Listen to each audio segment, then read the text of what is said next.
Breaking news చూస్తున్నాం. ఈ రోజు జరగబోయే England New Zealand match do or డైగా ఉంది. ఈ మ్యాచ్ గెలిస్తేనే సెమీస్కి వెళ్లే అవకాశం ఉంటుంది. ఇక T20 వరల్డ్ కప్ 2026 సూపర్ 8లో ఇంగ్లాండ్ న్యూజిలాండ్ మధ్య కీలక మ్యాచ్ కొలంబోలో జరగనుంది.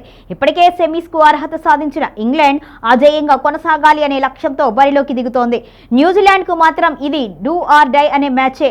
ఇది గెలిస్తేనే సెమీస్ ఫైనల్ బెర్త్ కన్ఫర్మ్ కానుంది. ఇక హ్యారీ బ్రూక్ ఫామ్ లో ఉండగా న్యూజిలాండ్ సమిష్ట ప్రదర్శనపై కూడా ఆశలు పెట్టుకుంది. బౌలర్లకు అనుకూలమైన పిచ్ పై మ్యాచ్ ఉత్కంఠగా సాగనుంది.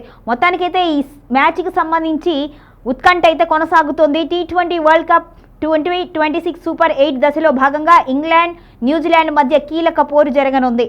కొలంబోలోని ప్రేమదాస క్రికెట్ స్టేడియంలో ఈరోజు మ్యాచ్ జరగనుంది. ఇంగ్లాండ్ ఇప్పటికే సెమీఫైనల్ బెర్త్ ఖాయం చేసుకోగా న్యూజిలాండ్ జట్టు ఇది డూ ఆర్ డై మ్యాచ్గా మారింది. T20 వరల్డ్ కప్లో భాగంగా జరుగుతున్న ఈ పోరులో ఇంగ్లాండ్ వరుసగా 2 విజయాలతో మంచి ఊపు మీద ఉంది. శ్రీలంకపై 51 పరుగులు విజయము, పాకిస్తాన్పై ఉత్కంఠ భరితమైన చేస్తో గెలుపు సాధించడం జట్టుకు ఆత్మవిశ్వాసం పెంచింది. ఆ మ్యాచ్తో కెప్టెన్ హ్యారీ బ్రూక్ ఒత్తిడితో చేసిన సెంచరీ జట్టుకు కీలకంగా నిలిచింది. ఇక ఇంగ్లాండ్ బౌలింగ్, బ్యాటింగ్ రెండింటిలోనూ సమతూకం చూస్తున్నప్పటికీ కూడా టాప్ ఆర్డర్ కొంత అస్థిరంగా కనిపిస్తుంది.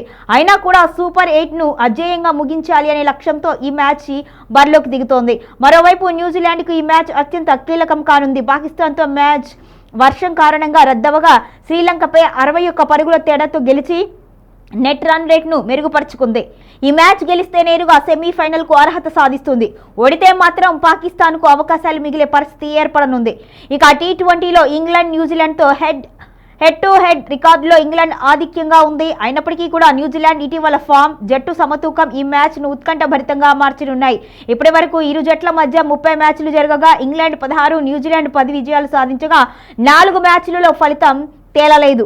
కొలంబో పిచ్ సాధారణంగా బౌలర్లకు అనుకూలంగా ఉంటుంది. మ్యాచ్ సాగే కొద్దీ వికెట్ నెమ్మదిగా మారుతూ ఉంటుంది.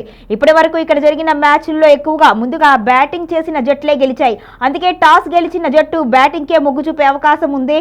ఈ మ్యాచ్ రాత్రి 7 గంటలకు ప్రారంభం కానుంది.